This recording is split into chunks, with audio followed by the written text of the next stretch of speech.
15 رجب المرجب کو سیدنا حضرت امام جعفر صادق رضی اللہ تعالیٰ عنہ آپ کا وصال ہوا۔ میں آج اپنے ناظرین کی خدمت میں حضرت سیدنا امام جعفر صادق رضی اللہ تعالیٰ عنہ کی سیرت مبارکہ بھی پیش کرنا چاہتا ہوں، اور آپ کی زندگی کا ایک واقعہ پیش کرنا چاہتا ہوں جو سانپ کے ساتھ ہوا۔ حضرت سیدنا امام جعفر صادق رضی اللہ تعالیٰ عنہ آپ کی کنیت ابو عبداللہ تھی، اور نام و نسب حضرت جعفر بن محمد بن علی بن حسین بن علی بن ابی طالب رضی اللہ تعالیٰ عنہم اجمعین، اور آپ کا لقب تھا صادق۔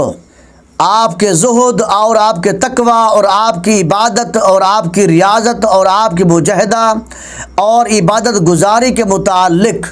حضرت امام مالک کا بیان ہے کہ میں ایک زمانے تک آپ کی خدمت میں آتا جاتا رہا، مگر میں نے آپ کو ہمیشہ 3 عبادتوں میں سے کسی ایک عبادت میں ہمیشہ مصروف پایا۔ حضرت امام مالک فرماتے ہیں کہ ان 3 عبادتوں میں سے جب بھی میں نے دیکھا، یا تو آپ نماز میں مشغول ہوتے، یا قرآن مجید کی تلاوت میں مشغول ہوتے، یا آپ روزہ دار ہوتے، اور بغیر وضو کے کبھی بھی آپ نے کوئی حدیث بیان نہیں کی۔ اور حضرت امام جعفر صادق رضی اللہ تعالیٰ عنہ کی دعا بھی جلدی قبول ہوتی تھی۔ اس درجہ مستجاب الدعوات تھے، یعنی آپ کی دعا اتنی جلدی قبول ہوتی تھی کہ جب بھی کوئی چیز آپ کو ضرورت ہوتی تھی، آپ اللہ کی بارگاہ میں ہاتھ اٹھاتے، ابھی ہاتھ نیچے نہیں آتے تھے، اللہ آپ کی دعا کو قبول فرما لیتا تھا۔ اور وہ چیز، جس چیز کا آپ اللہ سے سوال کرتے تھے، وہ چیز اسی لمحے آپ کے پہلو میں موجود ہوتی تھی۔ اور خلیفہ بغداد منصور عباسی آپ کا بہت بڑا دشمن تھا۔ ایک دن خلیفہ منصور عباسی نے اپنے وزیر سے کہا کہ تم امام جعفر صادق کو میرے دربار میں حاضر کرو تاکہ میں اس کو قتل کر دوں۔ چنانچہ خلیفہ بغداد کے وزیر نے حضرت امام جعفر صادق رضی اللہ تعالیٰ عنہ کو طلب کیا، بلایا، اور خلیفہ نے اپنے وزیروں کو، اپنے درباریوں کو حکم دے رکھا تھا کہ جو ہی حضرت امام جعفر صادق رضی اللہ تعالیٰ عنہ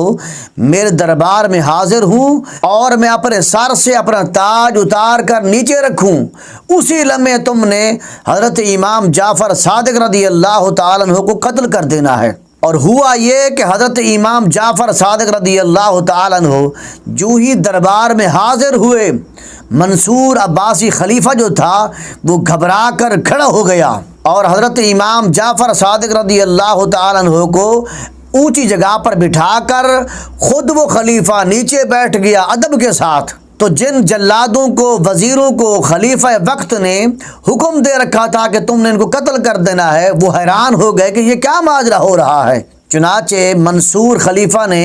حضرت کی بارگاہ میں ہاتھ جوڑ کر عرض کیا کہ حضور کوئی حکم ہو، کوئی حاجت ہو تو آپ فرمائیں، میں آپ کی حاجت پوری کر دوں۔ تو سیدنا حضرت امام جعفر صادق رضی اللہ تعالیٰ عنہ نے فرمایا، میری کوئی حاجت نہیں ہے آپ کے پاس، صرف ایک حاجت ہے، وہ حاجت یہ ہے کہ مجھے اپنے دربار میں کبھی نہ بلانا، اور مجھے اطمینان قلب کے ساتھ اللہ کی عبادت میں مشغول رہنے دیں۔ تو اس منصور خلیفہ نے آپ کو رخصت کیا تو اس کا جسم کانپ رہا تھا۔ تو جب سیدنا حضرت امام جعفر صادق رضی اللہ تعالیٰ عنہ تشریف لے کر چلے گئے تو خلیفہ کے درباریوں نے، ان کے وزیروں نے خلیفہ سے پوچھا کہ کیا بات ہے، تم کانپ کیوں رہے ہو؟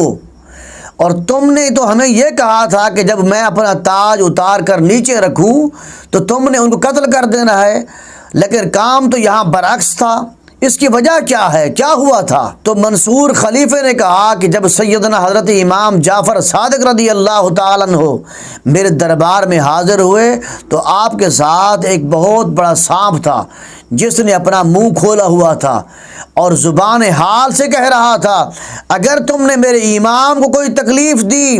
تو میں تمہیں نگل جاؤں گا۔ تو اس لیے میں نے اس کو دیکھا تو میرا جسم کانپ رہا تھا اور میرے جسم کے رونگٹے کھڑے ہو گئے، تو اسی خوف کے عالم میں نے امام کے ساتھ یہ سلوک کیا۔